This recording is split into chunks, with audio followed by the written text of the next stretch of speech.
Bonjour la famille en culture, j'espère que vous allez bien. Dans cette vidéo, je vous présente un très bon travail sur les figures de style. Là, vous allez découvrir beaucoup des figures de style que vous n'avez jamais entendues.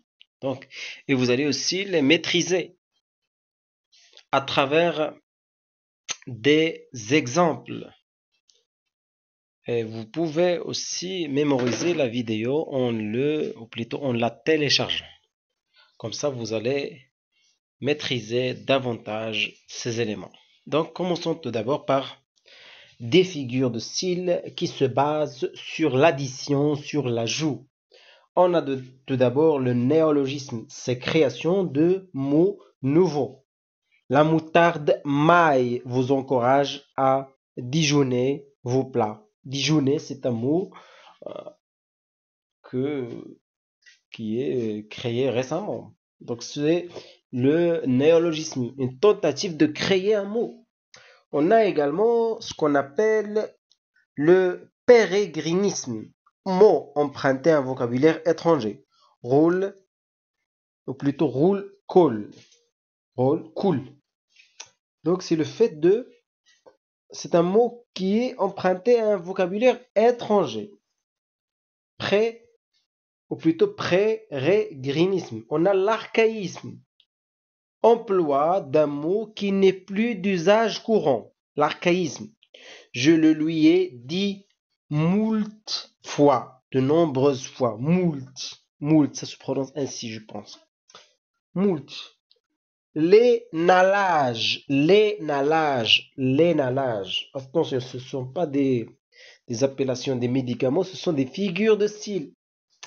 L'énalage, mise en relief d'un mot en le changeant de catégorie grammaticale, ce qui attire l'attention de l'interlocuteur. Ce jeune homme s'habille vieux.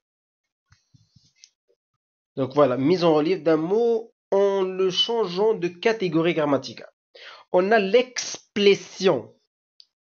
L'explétion, ajout de mots non nécessaires au sens à la syntaxe. L'explétion, c'est un drôle d'oiseau. Ce n'est pas de ma faute. Ce n'est pas ma faute. Ce n'est pas de ma faute. C'est un drôle oiseau. C'est un drôle d'oiseau. C'est le fait d'ajouter un mot non nécessaire au sens et à la syntaxe. On a l'hyperbate. L'hyperbate, l'adjonction d'un syntagme à une phrase. L'adjonction d'un syntagme à une phrase ou à une proposition qui paraît terminée. Albe le veut et Rome. Il faut leur obéir. Albe, aussi une ville, le veut et aussi Rome. Donc c'est le fait c'est une opération d'adjonction d'un syntagme à une phrase ou à une proposition qui paraît déjà terminée. C'est ça l'hyperbate. La bathologie.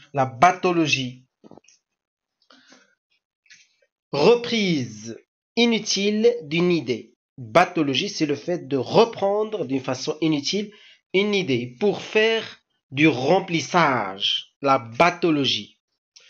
Toute démarche reste inutile. Je pense que c'est une erreur de langue que les enseignants sanctionnent.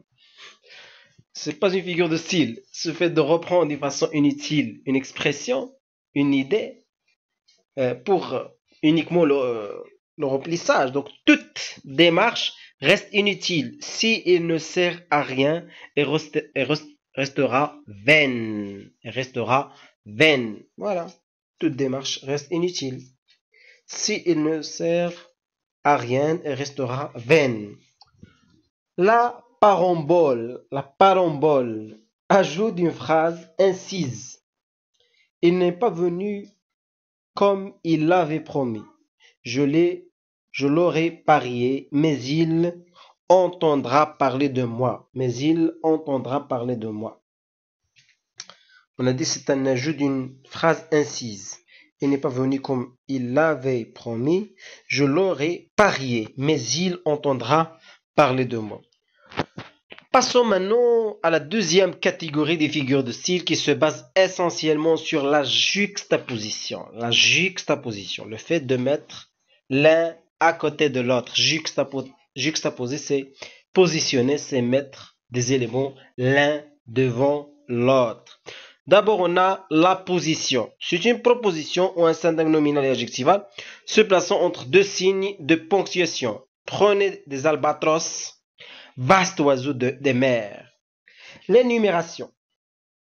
Énumération. Suite de divers éléments, même nature, même fonction appartenant à un ensemble. Elles sont bottes, bottines, boltas, ouzo, brodequin. L'accumulation. Suite de divers termes de même nature et de même fonction n'appartenant pas à un même ensemble. Dès le matin, le ciel se dalle, se marquette, se pave. La gradation, succession de mots en ordre croissant ou décroissant. Je suis perdu, je suis mort, je suis assassiné. Passons maintenant à la troisième catégorie qui se base sur la coordination. On a le dzeugm, réunion de deux mots, membres d'une phrase auprès d'une certaine incohérence. Ah, savez-vous le crime et qui vous a trahi? Le dzeugm, l'attelage, coordonné de mots dépendant d'un même verbe que leur sens rend théoriquement incompatible, vêtu de probité, candide et de lin blanc. La polysyndète, ajout de conjonction de coordination là où la syntaxe ne le demande pas. Et la sœur et le frère, ça s'appelle la polysyndète. Et la grammaire et la syntaxe. Et le sens et la forme. La polysyndète.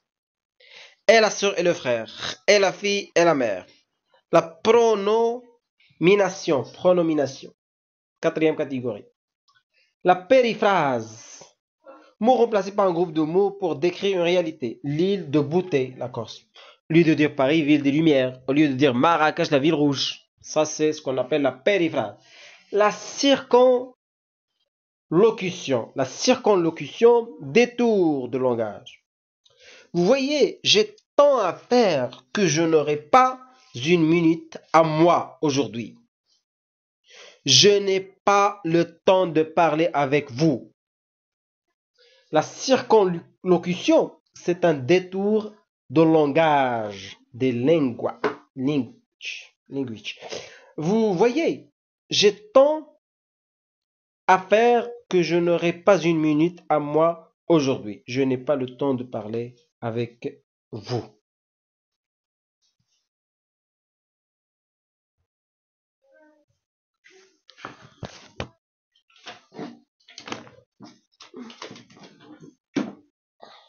Passons maintenant à la cinquième catégorie des figures de style qui se base essentiellement sur ce qu'on appelle la répétition. La répétition.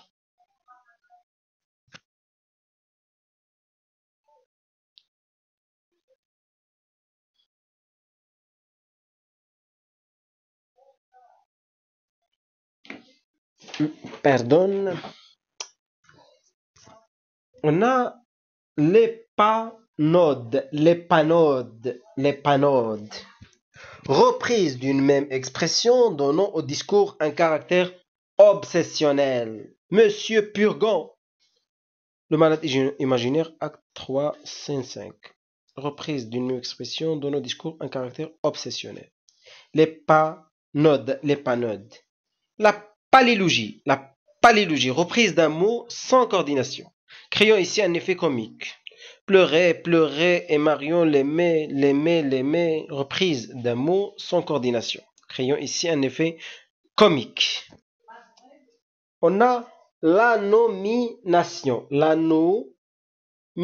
C'est une dérivation grammaticale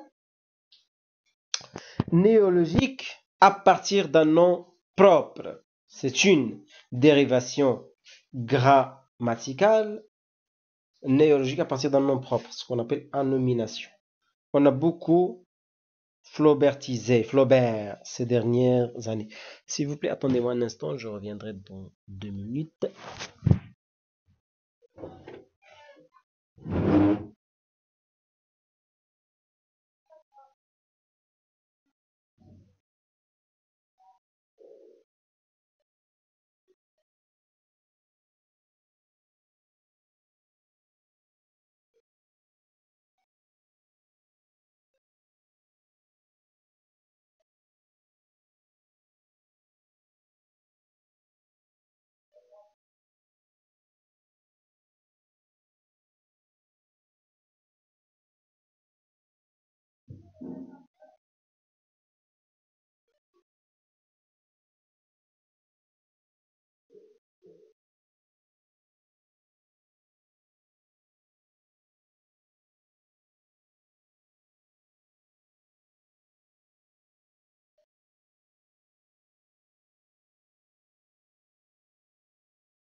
Bon. Revenons s'il vous plaît à nos moutons. Donc, qu'est-ce qu'on a dit? Annomination, c'est une dérivation grammaticale néologique à partir d'un nom propre. À partir d'un nom propre. On a beaucoup flaubertisé ces dernières années. L'anaphore, répétition d'un mot au début de chaque proposition. Voici le vêtement, tout le reste est parure. Voici la pureté, tout le reste est souillure. Souillure. L'épiphore, l'épiphore. Un mémo à la fin de chaque phrase ou proposition. L'épiphore. Répétition d'un mémo à la fin de chaque proposition. Tout est gris comme d'habitude. J'ai froid. Je relève mon col comme d'habitude. Épiphore à la fin. Le contraire de l'anaphore, c'est l'épiphore. Revenons maintenant aux figures de... Passons maintenant, aux figures de ce qui se base sur la redondance. La périssologie. La périssologie. Surabondance de termes à la même, ou plutôt de même signification. Réunir ensemble ses enfants, un petit jardinet. Surabondance de termes de même signification. Le pléonasme, emploi de la même phrase de deux mots ou expressions de même sens. Elle a laissé souvenir indélébile que le passé n'effacera pas. Passons maintenant à l'amplification. Hyperbole, emploi de mots excessifs, favorables ou défavorables. Né l'a dit, mariée princesse, morte sainte, je me tue à vous le dire. L'adinatone avec Y, l'adinatone. Hyperbole, impossible tant elle est exagérée. L'adinatone. L'eau qui fait digérer les briques. Quand il s'agit d'une hyperbole impossible, ça s'appelle l'adinatone. L'exténuation. Passons maintenant aux figures de ce qu'on appelle l'atténuation, l'euphémisme qui se base sur l'atténuation. L'exténuation. Rendre plus mince. Une idée en la substituant à une autre moins vigoureuse et d'apparence anodine. De cette histoire, mieux vaut en rire. L'euphémisme, adoucissement qualitatif d'une vérité. Les malentendants, les sourds. La litote, dire moins pour faire entendre plus. Le sens implicite est plus fort que le sens explicite. Va, je ne t'ai point, ça veut dire je t'aime. La métalepse, évocation d'un fait annexe plutôt que du fait lui-même. Il n'a jamais connu ses petits-enfants. Il est mort avant leur naissance. Évocation d'un fait annexe plutôt que du fait lui-même. La tapinose. Le discours se veut neutre, tout en suggérant des sous-entendus. Il n'a pas cassé trois pattes à un canard. Il n'est pas très intelligent. La tapinose de discours se veut neutre, tout en suggérant des sous-entendus. L'hypocorisme, emploi de mots qui se veulent doux, caressants. Voilà, mon minou, mon poussin, ma petite puce, mon petit chat, bibiche. Des mots avec de sens de tendresse, de douceur, des mots caressants, etc. Ma fillette, dit. Mon fiston, là c'est ce qu'on appelle l'hypocorisme, l'hypocorisme. En ce qui concerne les figures d'opposition, on a affaire à l'antilogie. L'antilogie, exprimer deux idées. Antithétique, relevant du paradoxe tout allait bien, ce qui veut dire que tout allait mal. En une tapée et une rentrée. L'antithèse utilise des expressions opposées pour faire ressortir deux vérités. Le Canada est le paradis de l'homme d'affaires. C'est l'enfer de l'homme de lettres. L'oxymorone, juxtaposition de deux mots sémantiquement opposés que leurs sens sont théoriquement incompatibles. Cette petite grande dame. Passons maintenant aux figures qui se basent sur ce qu'on appelle le déplacement. Oh, c'est trop. Il y a beaucoup de figures de style. Déplacement. L'anagramme. Un ou plusieurs mots obtenus par la transposition de lettres d'un ou de plusieurs autres mots. La rose de Pindar. L'anagramme. Un ou plusieurs mots obtenus par la transposition de lettres. Un ou plusieurs mots obtenus par la transposition de lettres d'un ou plusieurs autres mots. La rose de Pindar. La contrepétrie, interversion de certaines lettres aux syllabes d'un ensemble de mots. Le verlan, un argot codé dans lequel on inverse les syllabes. Généralement, il s'agit de mots de syllabes. C'est une tasse-paix, pétasse, vas-y, ziva, ma mère, marum, l'anastrophe.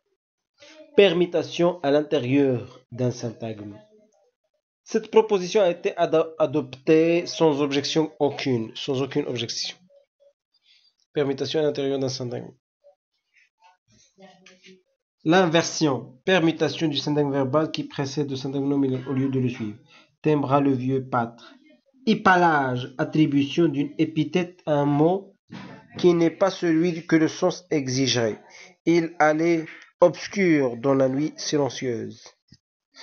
La dislocation, déplacement d'un mot pour le mettre en relief. Folle, c'est équipé. Ils sont si prétentieux, c'est gaillard. L'hystérologie. Bouleversement chronologique ou logique des actions ou faits. L'hystérologie. Bouleversement chronologique ou logique des actions des faits. Trouvez d'abord, cherchez après. La suppression. La pérèse, suppression de la ou des premières syllabes d'un mot. Les ricains, les américains. Waouh, les ricains. Les aphérèses. L'apocope. Suppression de la ou des dernières syllabes d'un mot. La climatisation, la publicité, l'ordinateur. Ça s'appelle l'apocope. La syncope, suppression d'une lettre ou de la syllabe dans le corps d'un mot, ce qui marque un niveau de langue familier. Le petit cordonnier, le petit. On a la pérèse, l'apocope, la syncope. Le mot valise, télescopé, deux mots pour n'en faire qu'un seul mot. Brunch, breakfast, lunch, brunch. Oh. Le verlan, un argot codé dans lequel on inverse les syllabes. On l'a dit, l'ellipse, les livres pas de souci, par souci d'économie et de rapidité, suppression d'un mot non encore exprimé, facile à rétablir. Combien cette voiture? Combien vaut cette voiture? La syndette, suppression de toute conjonction de coordination. Homme, chose, événement, tout favorise l'ambition de Bonaparte. La parataxe, suppression de tout corrélatif ou de tout mot de liaison entre les différentes propositions d'une phrase par souci d'économie et de rapidité. Chacun son métier. Les vaches. Si chacun fait son métier, le cachet fera le sien et les vaches seront bien gardées. Coupure. La tmèse. Coupure d'un mot par l'intercalation d'un ou de plusieurs mots. Puis donc que vous trouvez la mienne inconcevable. L'anacolute, discontinuité dans la construction d'une phrase qui peut devenir obscure. Le plus grand philosophe du monde, sur une planche plus large qu'il ne faut. S'il y a au-dessus un précipice, quoique sa raison le convainque de sa sûreté, son imagination prévaudra. Le bathos, gradation ascendante, interrompue pour mettre ironique en relief le dernier terme. Une certaine de solliciteurs vont recueillir conserves, cigarettes, dollars, coups de pied au dernier. La réticence, discours interrompu par un silence, souvent éloquent. Laissons en deviner la suite.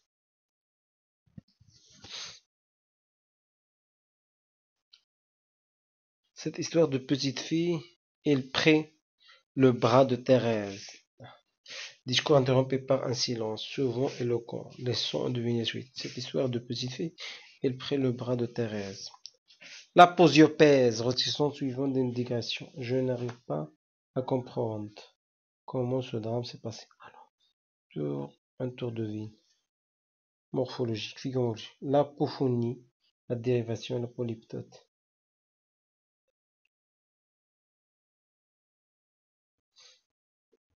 Pardon, un instant. Je vais boire.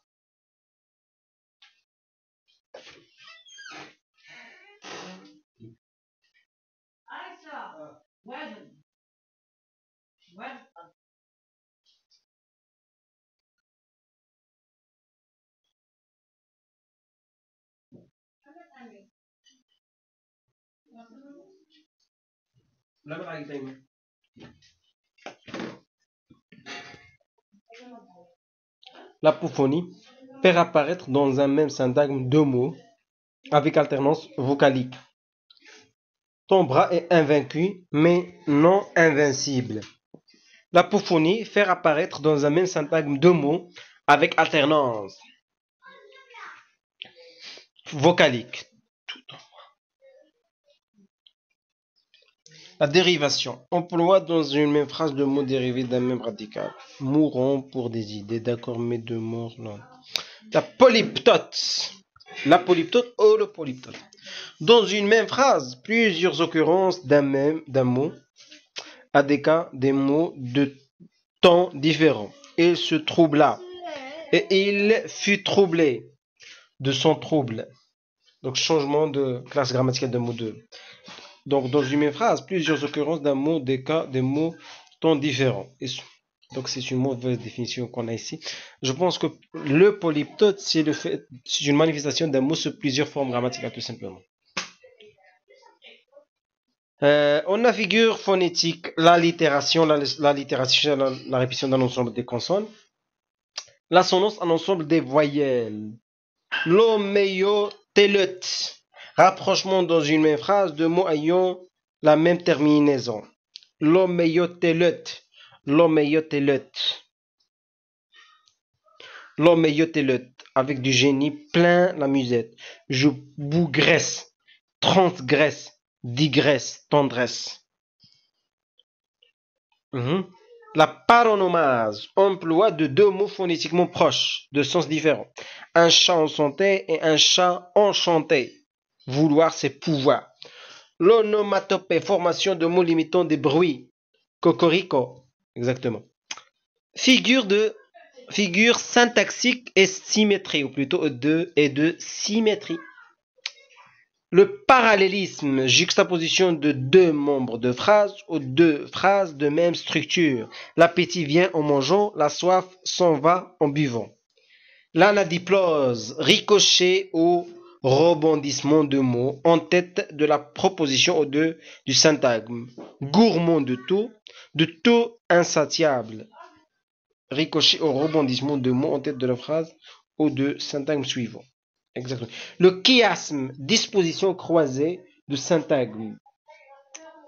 Qui est cet homme adulté par les uns, par les autres, haï? La réversion, reprendre en les inversant les termes d'une proposition pour former une nouvelle. Reprendre en les inversant les termes d'une proposition pour former une nouvelle. Fais ce que je dis, mais ne dis pas ce que je fais. Figure sémantique. L'antanaclase.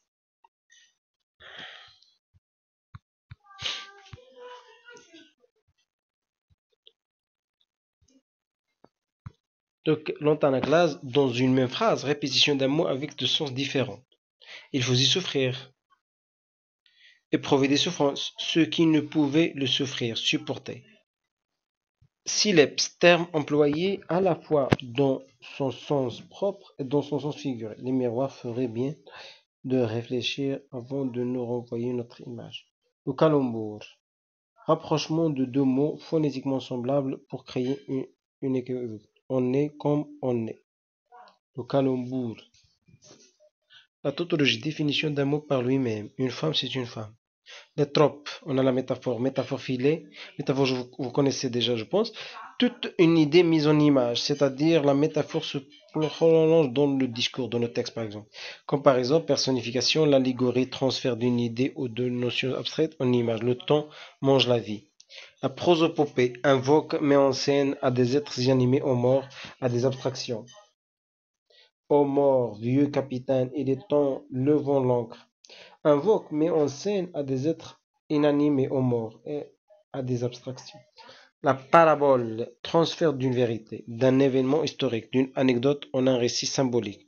La parabole, la brebis égarée, par exemple.